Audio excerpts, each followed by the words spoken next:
Olá, muito bom dia para você que acordou bem cedinho para começar o seu dia bem informado com o Manhã no Ar. Hoje é quinta-feira, dia 22 de novembro. O programa está só começando e eu te convido a conhecer os destaques dessa edição.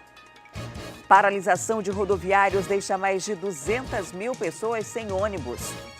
394 ônibus ficaram entre o terminal da Constantino Neri e ruas adjacentes. Segundo o Sinetran, mais de 200 mil usuários foram prejudicados. E por falar em ônibus, 7 linhas vão mudar o itinerário a partir da próxima semana. E na zona norte de Manaus, um veículo do transporte coletivo perde controle, invade parada, atropela e mata uma pessoa. Suspeitos da morte de uma criança de 3 anos em Coari são presos. A menina foi atingida com um tiro no peito durante uma tentativa de assalto. E também no interior do Amazonas, 3 pessoas invadem delegacia e resgatam presidiário. Você vai ver também, o governador eleito Wilson Lima deve anunciar hoje os primeiros nomes de seu secretariado. E no quadro Mais Saúde, um alerta sobre uma doença que atinge cerca de 175 milhões de pessoas no mundo, a fibrilação arterial. 1 em cada 5 casos de acidente vascular cerebral são resultados da fibrilação atrial. Só na região norte do país, cerca de 5 mil casos da doença são registrados por ano.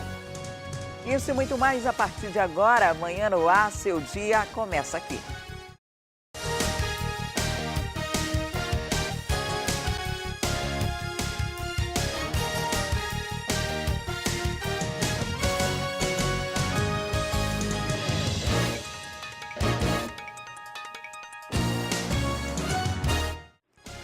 Olá, muito bom dia para você que nos acompanha. Amanhã no Ar já está ao vivo, são 6 horas e 2 minutos e você de casa pode participar do programa. É só ir na nossa rede social, vai no Facebook do Manhã no Ar, deixa seu recadinho aqui que eu estou esperando por você. Você pode sugerir entrevistas, reportagens, mandar foto, vídeo do seu flagrante.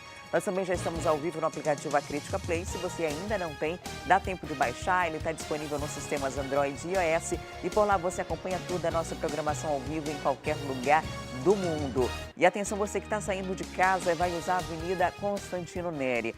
A avenida está interditada nesse momento, porque durante a madrugada um poste, na verdade na noite de ontem, um poste caiu depois de um acidente naquela área bem em frente ao Emoan. Então, esse trecho ali da cidade, saída do Dom Pedro, acesso à área central da cidade pela Constantino Neri, existe uma interdição por conta de um poste. Daqui a pouco a gente vai trazer os detalhes para você que acompanha a nossa programação. Porque agora a gente tem as notícias da área policial. Uma mulher foi morta com golpes de faca e terçado. A confusão foi em Manacapuru e começou depois que ela teria olhado o celular do suspeito de cometer o crime. O crime aconteceu na Vila do Jacaré, que é uma comunidade rural aqui do município de Manacapuru. De acordo com testemunhas, a vítima, identificada como Bruna Delfino Nunes, de 26 anos, estava conversando com um rapaz quando teria mexido no celular desse homem. Ele, insatisfeito por essa ação de Bruna, então começou a agredir a mulher. Primeiro, com socos e pauladas. Em seguida, ele teria pego um terçado e também teria desferido alguns golpes contra a mulher. Outras pessoas que estavam na companhia desse suspeito também ajudaram na agressão da jovem, que sofreu inclusive com golpes de faca. A mulher, após a agressão, foi jogada em um lamaçal debaixo de uma residência da própria vila. E lá ficou agonizando, quando foi localizada por outros moradores. Quando chegaram até a vítima, ela conseguiu falar quem era o suspeito de ter cometido aquele crime. Em seguida, os moradores colocaram a mulher em um carrinho de mão desses usado em construção e a levaram até o posto de saúde da comunidade. Porém, de acordo com testemunhas, ao chegar na unidade de saúde, a mulher já estava sem vida. Uma equipe da Polícia Civil aqui do município de Manacapuru viajou na manhã de hoje lá para a Vila do Jacaré para tentar identificar os suspeitos e também as circunstâncias desse crime. De acordo com o delegado Rodrigo Torres, desde a noite de ontem, ao saber do crime, ele começou a fazer o trabalho de investigação e já conseguiu apurar sobre a identidade do suspeito. A equipe de investigadores da Polícia Civil está na comunidade de Jacaré para tentar buscar mais informações que possam elucidar esse crime e também prender o suspeito de ter cometido esse assassinato cruel que aconteceu em uma comunidade rural aqui da cidade. De Manacapuru, a gente vai a Parintins. Por lá, uma mulher de 58 anos foi presa, suspeita de comandar uma clínica clandestina de aborto. Quem vai trazer as informações para a gente é o Geandro Soares. A Polícia Civil cumpriu em Parintins um mandado de prisão contra a técnica de enfermagem Maria Clisomar Matos da Costa, de 58 anos de idade. De acordo com a polícia, ela comandava uma clínica clandestina de aborto até o ano 2010. Segundo a delegada Alessandra Trigueiro, que investigou o caso, a clínica clandestina funcionava na casa da Maria Clisomar. A ordem de prisão foi assinada pelo juiz Lucas Souto Bezerra, que aplicou a ela a pena de 8 anos de reclusão em regime inicial fechado. Maria Clisomar foi apresentada às 4h30 da tarde na 3ª Delegacia Interativa de Polícia, onde vai ficar à disposição da Justiça. E ainda no interior do Amazonas, um indígena tentou tomar uma submetralhadora das mãos de um policial civil e acabou baleado no braço. Essa confusão ocorreu durante uma discussão entre comunitários do município de Santa Isabel do Rio Negro e policiais civis e militares. A imagem tremida feita por um aparelho celular seria o momento em que o líder comunitário tenta tomar uma submetralhadora de um policial civil na comunidade Tabocal, interior de Santa Isabel do Rio Negro. O indígena foi identificado como Arlindo Nogueira, da etnia Baré. Ele foi atingido por um disparo que acertou o braço e a mão, mas ele passa bem. Os policiais civis e militares estavam no local investigando denúncias de roubos e ameaças na terra indígena Jurubaxi-Terra. E esses crimes estariam sendo praticados por moradores da referida comunidade contra passageiros de embarcações, tanto embarcações de turismo de pesca esportiva, quanto embarcações de moradores do próprio município, que seriam impedidos de navegar naquela região. Esse vídeo teria sido gravado por policiais civis na hora em que uma embarcação de uma empresa de pesca esportiva passa em frente à comunidade Tabocal. As imagens mostram o momento em que moradores da comunidade cortam a corda e levam o bote utilizado para a pesca. Eu determinei que fosse realizada uma diligência, uma missão composta por policiais civis e militares, para que apurasse, que eles acompanhassem alguma das embarcações que fosse passar na região e que eles observassem o comportamento dos comunitários. No momento que os policiais passavam no cumprimento dessa diligência, eles observaram que os comunitários se aproximaram da embarcação de pesca e subtraíram uma lancha com motor de polpa e outros objetos e levaram o material para a comunidade. A confusão teria ocorrido justamente no momento em que os policiais foram até a comunidade para reaver o bote e os objetos levados, além de procurar pelos responsáveis. Teria sido nesse momento que o vigilante Arlindo Nogueira reagiu e tentou tomar a arma do policial civil. Foram tratados e recebidos com muita hostilidade, chegaram a ser atingidos por pedradas, por agressões físicas. Tivemos um policial civil que foi atingido por pedrada, foi atingido por chute, precisou até mesmo de atendimento médico depois. E tivemos um caso mais extremo, onde o líder comunitário Arlindo Nogueira tentou retirar uma submetralhadora das mãos do investigador da nossa delegacia.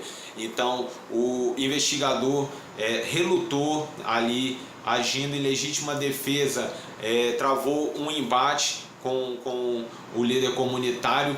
Nesse momento nós estamos ainda apurando como ocorreu esse disparo, porque pode ter sido por um policial militar que agindo em legítima defesa para impedir que a arma fosse retirada das mãos do investigador tenha atirado, ou até mesmo o próprio líder comunitário, ao tentar tirar a arma da mão do policial, possa ter ocasionado um disparo acidental que veio a atingir um de seus braços. Em nota, a Federação das Organizações Indígenas do Rio Negro conta uma história diferente. De acordo com o presidente da instituição, o barco da empresa Amazon Sport Fishing passou por um posto de fiscalização indígena e ignorou o pedido de parada. Por causa disso, os comunitários teriam desamarrado e apreendido um bote para forçar os responsáveis a entrar em diálogo com as lideranças indígenas. No comunicado também, a federação diz que foram os policiais civis que dispararam contra o chão e contra a parede de uma escola e que, por conta disso, o vigilante Arlindo Nogueira teria reagido. Depois de tomar conhecimento do fato, o Ministério Público Federal pediu a presença de policiais federais na área indígena. A Secretaria de Segurança Pública do Estado também mandou uma equipe para o município de Santa Isabel do Rio Negro para fazer o levantamento e a apuração dos fatos. Daqui a pouco a gente volta a falar dos casos da área policial, ainda no interior do Amazonas. Em Coari, uma menina de apenas 3 anos de idade morreu, vítima aí de uma tentativa de assalto. De acordo com as informações repassadas à nossa equipe, um grupo foi até a casa do avô dessa criança, dessa menininha que você vê agora nas imagens, porque sabia que lá tinha uma certa quantia de dinheiro guardado. Quando chegou, o avô tentou impedir que eles entrassem e eles atiraram. Um dos tiros atingiu a criança, a mãe tentou socorrer, a gente vê a imagem dela desesperada tentando levar a criança ainda para o atendimento hospitalar, mas a menina não resistiu. A polícia já prendeu 6 pessoas suspeitas de participarem dessa tentativa de homicídio. Entre essas 6 pessoas presas, uma delas é um conhecido da família que tinha ideia de que o dinheiro estava guardado lá na casa pelo avô, passou a fita aí para os demais e eles tentaram assaltar e acabou acontecendo essa tragédia. Em instantes você vai ter mais detalhes dessa ocorrência e de outras da área policial.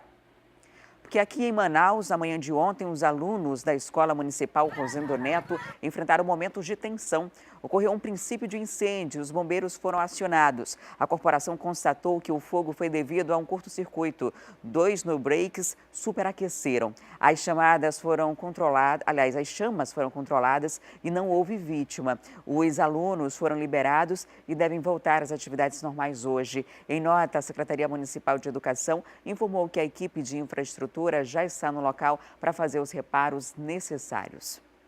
E agora a gente fala de saúde. Larvas do Aedes aegypti já podem nascer infectadas com o vírus Zika e da chikungunya. É o que revelou uma pesquisa. E a chegada das chuvas aumenta a preocupação com a transmissão da doença aos humanos. A pesquisa iniciou no ano de 2017 e durante um trabalho de campo feito no município de Itacoatiara, se confirmou que uma fêmea de Aedes aegypti pode infectar as larvas com as doenças. A gente está evidenciando mais uma via de transmissão, a transmissão transovariana, ou seja, fêmeas infectadas podem transmitir o vírus para gerações futuras. A pesquisa foi feita pela Fundação de Vigilância em Saúde em parceria com a Fundação Oswaldo Cruz. Além de Itacoatiara, mais 4 municípios passaram a ser monitorados: Manaus, Tabatinga, Presidente Figueiredo e Tefé. Esses 5 municípios foram escolhidos porque na época eles apresentavam uma alta concentração do mosquito. Então a gente pesquisou onde tinha maior quantidade do mosquito. Depois dessa confirmação, os municípios vão continuar sendo monitorados e novos estudos vão ser feitos para verificar esse novo risco de transmissão para a população. O que isso representa em relação à transmissão da doença para as pessoas?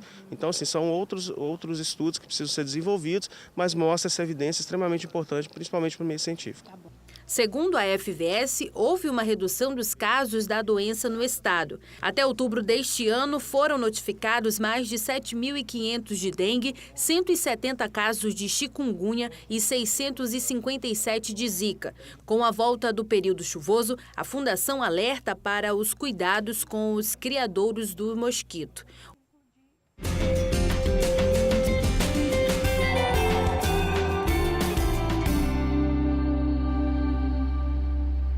A fibrilação atrial é uma doença cardíaca que aumenta de 3 a 5 vezes as chances de um acidente vascular cerebral, conhecido popularmente como AVC ou derrame. Ela afeta o ritmo das batidas do coração e costuma ser uma doença que não apresenta sintomas claros. Por isso, cuidado! A prevenção pode ser a única forma de evitar sequelas graves. 1 a cada 5 acidentes vasculares cerebrais é resultado da fibrilação atrial. A doença, que é mais comum do que se imagina, atinge 175 milhões de pessoas no mundo. Um paciente com este diagnóstico tem a frequência cardíaca desregulada, como explica este cardiologista. A fibrilação atrial, ela é uma arritmia cardíaca. E muitas vezes, ela, na fase aguda, ela se comporta como um ataque à arritmia, quer dizer, de frequência alta. Mas nós temos casos, então, em que ela é crônica e muitas vezes ela tem episódio de taquicardia, tem episódio de bradicardia, quer dizer, acelera e às vezes fica lento o coração. Seu José Maria fez uma cirurgia do miocárdio há 2 meses porque sofria com um entupimento das veias do coração, que é uma das causas que explicam os sintomas da fibrilação atrial. Tinha vício nenhum, todo ok. E não fuma, não bebe, não é diabético, não tem pressão alta, os exames todo ok para operar, entendeu? Sem intercorrência nenhuma. Essa cirurgia do coração foi para quê? Ponte de safena que ele fez, 4 pontes de safena. As fibrilações atriais, elas trazem no bojo da sua evolução clínica a possibilidade de formação de trombos intracardíacos dentro dos átrios. E esses trombos que se formam dentro dos átrios, eles podem se deslocar e provocar acidentes vasculares encefálicos, o chamado AVC embólico. Um paciente com fibrilação atrial aguda pode sofrer um AVC, como aconteceu com o seu José. Mas, quando a doença está em estágio considerada crônica, é possível tratar com o uso de medicamentos ou marca-passo. O tratamento hoje mais comum e mais disseminado é o tratamento clínico, com o uso de drogas antiarrítmicas ou beta-bloqueadoras, associado a anticoagulantes orais. Também se associam à necessidade do uso de marca-passos, no sentido de não reverter o processo, mas pelo menos tentar controlar o ritmo. 1 em cada 5 casos de acidente vascular cerebral são resultados da fibrilação atrial. Só na região norte do país, cerca de 5.000 casos da doença são registrados por ano. O estado do Pará lidera o ranking de internações e o Amazonas é o segundo da lista. Poucos pacientes resistem a um acidente vascular cerebral. E o seu José escapou com vida, mas hoje vive completamente dependente dos familiares. Ele sempre fez as coisas sozinho, né? Ele sempre gostava de fazer as coisas mesmo.